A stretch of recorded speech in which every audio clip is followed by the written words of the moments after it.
आप तमाम व्यूअर्स का अंग्रेजी बोलने के अनमोल सूत्र के इस एपिसोड में स्वागत है। आज हम एक बहुत ही महत्वपूर्ण टॉपिक पर चर्चा करने जा रहे हैं और वो है कि तीनों ही कालों में, प्रेजेंट में, पास्ट में और फ्यूचर में, हम मजबूरी को व्यक्त करने के लिए किन किन बेसिक सेंटेंस स्ट्रक्चर का प्रयोग करते हैं उसकी चर्चा करेंगे, जो हमारे लिए बहुत महत्वपूर्ण है।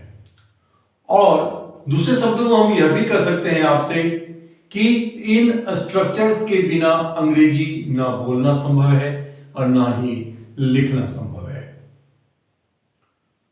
हम जो चर्चा करने जा रहे हैं उसका एक ग्रॉसरी आपके सामने बोर्ड पे है कि am is are plus to plus verb का पहला रूप का मतलब होता है करने वाला है, हूं, हो या करना है। हैज है प्लस टू प्लस वर्ब का फर्स्ट फॉर्म का अर्थ होता है करना है।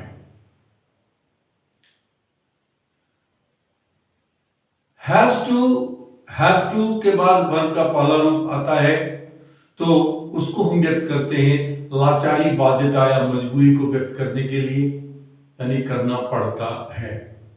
इसके लिए हमारे पास में एक और भी जो है पैटर्न है वर्ब का, और वो है कि हैज हैव के साथ got plus to plus verb का फर्स्ट फॉर्म है जिसका प्रयोग हम कर सकते हैं।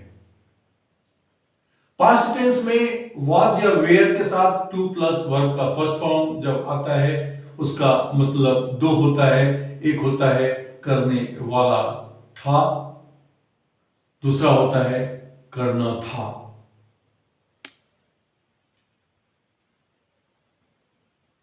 हैड टू प्लस वर्ब का फर्स्ट फॉर्म का मतलब ये होता है करना था या करना पड़ा या करना पड़ता था। ये तीन अर्थ होते हैं। फ्यूचर टेंस में विल बी, शैल बी के साथ जो है टू प्लस वर्ब का फर्स्ट फॉर्म आता है उसका अर्थ होता है करने वाला होगा और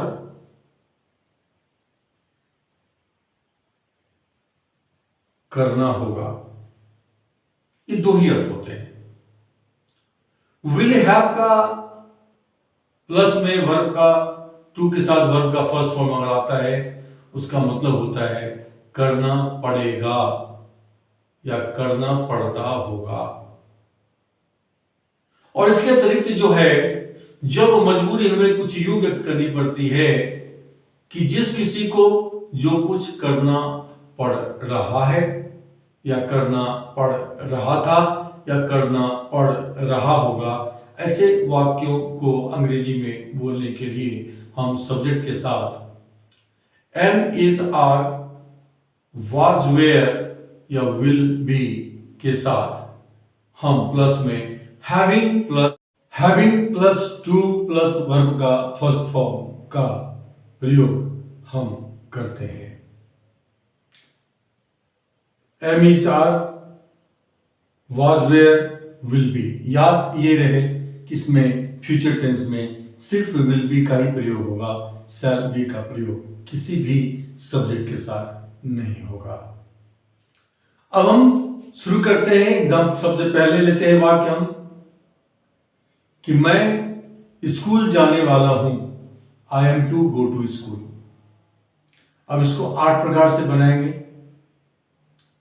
तो आप स्क्रीन पे देख सकते हैं, और इससे पहले भी हम काफी प्रैक्टिस कर चुके हैं 8 प्रकार से।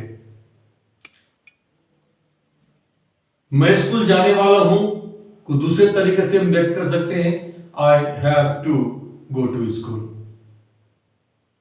इसको जब नेगेटिव बनाएंगे तो ध्यान रहे कि यहां पे I do not have to go to school होगा, I have not to go to school नहीं होगा। और फिर ये डू या डज, हैव के साथ डज और जो है हैव के साथ डू का प्रयोग करेंगे एज हेल्पिंग वर्ब जब उसको हम नेगेटिव या इंटेरोगेटिव सेंटेंस बनाएंगे। अब यहां पे अगर हमें बाध्यता व्यक्त करना हो, मुझे रोज स्कूल जाना पड़ता है, तो इसकी अंग्रेजी होगी I have to go to school every day. इसमें टाइम दिया हुआ रहता है जिससे कि और ज्यादा क्लैरिटी आ जाती है। उसे रोज सवेरे मदर डेयरी जाना पड़ता है। He has to go to Mother Dairy every day. अब इन्हीं वाक्यों को हम दूसरे भी स्ट्रक्चर से व्यक्त कर सकते हैं, जैसे कि उसे रोज कॉलेज जाना पड़ता है, उसका हो जाएगा he has to go to college every day. दूसरा हो जाएगा he has got to go to college every day. मुझे रोज होमवर्क करना पड़ता है, इसकी अंग्रेजी होगी I have to do homework every day. दूसरा होगा I have got to do homework every day. याद रहे कि ये स्ट्रक्चर सिर्फ प्रेजेंट टेंस में ही व्यक्त करेंगे। आई हैव गॉट टू या सब्जेक्ट प्लस हैज या हैव के साथ गॉट टू प्लस वर्ब का फर्स्ट फॉर्म सिर्फ प्रेजेंट टेंस में ही हम बोलेंगे। इसका प्रयोग हम गलती से भी पास्ट टेंस में, फ्यूचर टेंस में उनके हेल्पिंग वर्ब के साथ कभी नहीं करेंगे।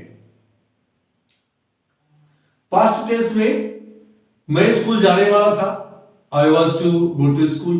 वह कमरे साफ करने वाला था, he was to clean the rooms. Mohan कपड़े इस्त्री करने वाला था, Mohan was to iron the clothes. दूसरा तरीका इसका है कहने का, जो दूसरा अर्थ है, तरीका नहीं अर्थ है कि मुझे स्कूल जाना था, I had to go to school. वह कपड़े इस्त्री करने वाला था, he was to iron the clothes. वे आने वाले थे, दे वेयर टू कम। दूसरा हुआ दे, उन्हें आना था, दे हैड टू कम। यह फर्क समझना होगा, जहां पे करने वाला है या करने वाला था या करने वाला होगा ये होगा, वहां पे तो प्रेजेंट टेंस में एम इज आर ही आएगा, पास्ट टेंस में वॉज वेयर ही आएगा और फ्यूचर में विल बी ही आएगा। विल हैव या हैड या हैज हैव नहीं आएगा। लेकिन यदि हमें करना है, करना था या करना पड़ा या करना पड़ता था, फ्यूचर टेंस में करने वाला होगा या करना होगा। अगर होगा तो वहां पे विल हैव या विल बी के साथ हम जो है टू प्लस वर्ब का फर्स्ट फॉर्म का प्रयोग करेंगे। राम कल आने वाला था, Ram was to come yesterday. Ram कल आने वाला था, Ram had to come yesterday. दोनों एक ही मीनिंग देते हैं। राम को रोज स्कूल जाना पड़ता था, Ram had to go to school every day. Ram को आज स्कूल जाना पड़ा, Ram had to go to school today. उन्हें परसों यहां आना पड़ा, they had to come here the day before yesterday. ये पास्ट में हो गया। इस तरह के अन्य वाक्य लेकर के आप बोलने की प्रैक्टिस करेंगे, आपको बहुत आनंद आएगा। और ध्यान रहे कि इनके बिना यानी इन स्ट्रक्चर्स के बिना अंग्रेजी ना बोलना संभव है, ना अंग्रेजी लिखना संभव है। फ्यूचर टेंस में जब हमें बोलते हैं कि किसी को कुछ करना होगा या कोई कुछ करने वाला होगा, जैसे राम स्कूल जाने वाला होगा, Ram will be to go to school. वह आने वाला होगा, he will be to come. Gita सोने वाली होगी, Gita will be to sleep. लेकिन वहीं पे अगर जो है हम ये कहें कि राम को सोना होगा, तो Ram will have to sleep. उसको आना होगा, he will have to come. हमें जाना होगा या जाना पड़ेगा, we will have to go. Sohan को यह नुकसान उठाना पड़ेगा, Sohan will have to incur this loss. इसके बाद जो वाक्य होता है वो होता है कि मुझे यह काम करना पड़ रहा है। I am having to do this work. उसे बिना तनख्वाह का काम करना पड़ रहा है। He is having to work without salary.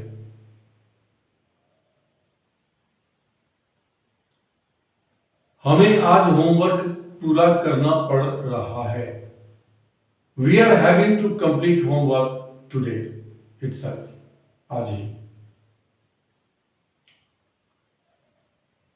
उसे जाना पड़ रहा था। He was having to go. तुम्हें सहना पड़ रहा था। You were having to tolerate. Mohan को जागना पड़ रहा था। Mohan was having to awake. इस तरह से फ्यूचर टेंस में भी उसे जाना पड़ रहा होगा। He will be having to go. उसे यह काम करना पड़ रहा होगा। He will be having to do this work. और इस तरह के अन्य वाक्य लेकर आप अपने से बोलने की प्रैक्टिस करेंगे। ये पार्ट 1 है। हम पार्ट 2 और पार्ट 3 में इसी से संबंधित जो है वाक्य है उसकी चर्चा करेंगे, जो आमतौर पर बोलचाल में बहुत अधिक आते हैं। यदि आपको ये कंटेंट्स और प्रेजेंटेशन आपको पसंद आया हो, अति उपयोगी लगा हो, तो हम आपसे निवेदन करना चाहेंगे कि please do subscribe this channel, ताकि आपको जितने भी फ्यूचर के वीडियोस हैं उसकी नोटिफिकेशंस ऑन टाइम मिलता रहे। Thank you very much for watching this video. Have a nice day.